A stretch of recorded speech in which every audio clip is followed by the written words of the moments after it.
In front of me is Honor 8X Max, and today I would like to show you how you can set up screen lock. Begin by opening Settings and scrolling down to access Security and Privacy. Then tap on Lock Screen Password.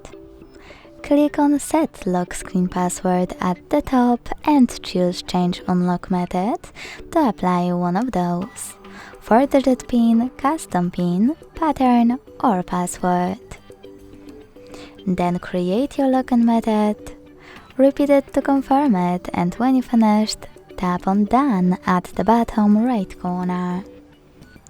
Thanks so much for watching. If you enjoyed this video, leave a like, comment and subscribe.